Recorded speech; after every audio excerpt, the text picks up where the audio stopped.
नमस्कार, दौड़ती दिल्ली चैनल में आपका स्वागत है।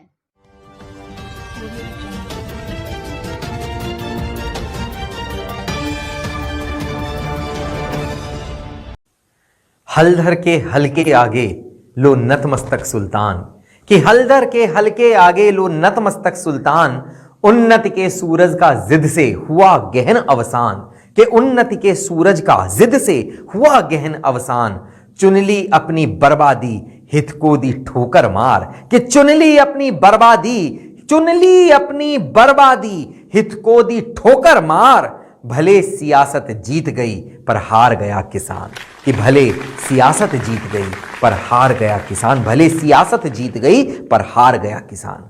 आज प्रकाश पर्व है। हमारे माननीय प्रधानमंत्री जी ने आज सुबह सुबह ये ऐलान कर दिया कि जो ये 3 कानून किसानों के हित के लिए हमारी सरकार ने बनाए थे, वो तीनों के तीनों इसलिए वापस लिए जाते हैं क्योंकि हमारे किसान भाई लगभग 1 वर्ष से भी ज्यादा समय हो गया अनवरत उसके विरुद्ध एक आंदोलन लेकर के खड़े थे। माननीय प्रधानमंत्री जी ने वो कानून वापस ले लिए।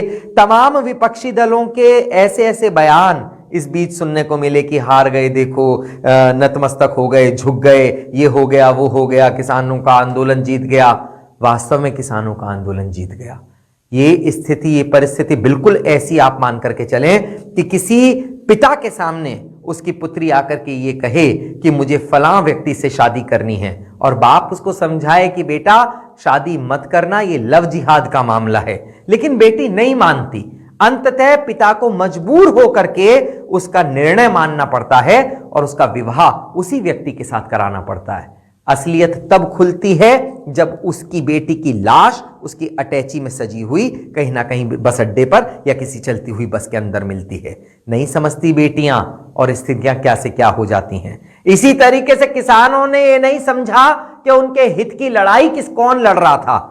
जो भी हुआ सबने देखा। मैंने किसानों के सामने, अपने बेटों के सामने एक पिता को आज झुकते हुए देखा और विश्वास मानिए मेरे मन में और कद बढ़ गया नरेंद्र मोदी जी का। वो एक निश्चल मन से किसानों के हित के लिए एक बड़ा कानून लेकर के आए थे, लेकिन जो भी हुआ वो अब अगर किसान मानते हैं कि उनके हित की बात है तो मैं उन लोगों को बहुत बहुत शुभकामनाएं देता हूं। और ऐसा राजनायक हमारे देश को मिला जिसने अपने बच्चों की खुशी के लिए उनके हितों को भी, जो वो मान करके चले थे कि ये हित हैं, अगर बच्चे नहीं मान रहे कि ये हमारे लिए हित है, तो उन्होंने आगे बढ़ करके न केवल उनका साथ दिया अपितु उनकी जिद भी मानी और आज फिर विवाह भी उन्होंने करवा दिया, जिस तरीके से उसे विवश पिता ने अपनी पुत्री का विवाह कराया था। आज टिकैत साहब ने एक और बयान दिया कि हम अपना आंदोलन अभी वापस नहीं करेंगे, हमारे आंदोलन में कुछ और शर्तें हैं। ये बिल्कुल आप ऐसे समझ करके चलना, क्योंकि हेतु किसानों का कभी भी पक्ष था ही नहीं, किसानों का किसी भी प्रकार का हित था ही नहीं। ये वो जिद है जो केवल भारतीय जनता पार्टी या माननीय नरेंद्र मोदी जी के विरुद्ध एक युद्ध लड़ने की नीति थी। वो आज भी, क्योंकि अब काम पूरा हो चुका, अब आपको जाना चाहिए घर, अब वो आप वापस नहीं जाना चाहते। कारण ये क्योंकि वो इस पक्ष में थे ही नहीं। वो ये जानते थे कि कानून वापस नहीं होगा।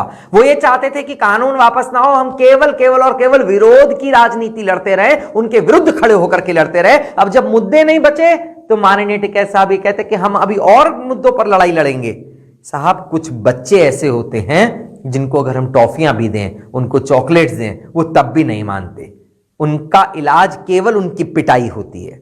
असलियत यह है कि किसानों को भ्रमित किया गया।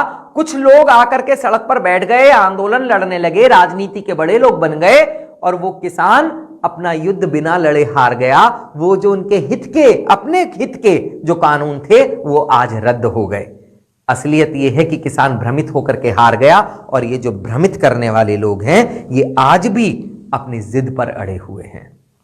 ठीक है, मैं बधाइयां देना चाहता हूं हमारे किसान भाइयों को कि आज उनकी जो जिद थी वो हमारे नरेंद्र मोदी जी ने मान ली। लेकिन निश्चित तौर पर मेरा मन अभी भी कह रहा है कि ये जीत भले ही किसानों की हो, लेकिन इसके अंदर हार भी किसानों की है।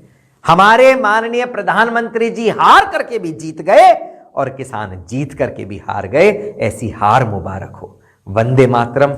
जय हिंद, जय भारत। और खबरों के लिए दौड़ती दिल्ली को सब्सक्राइब करें।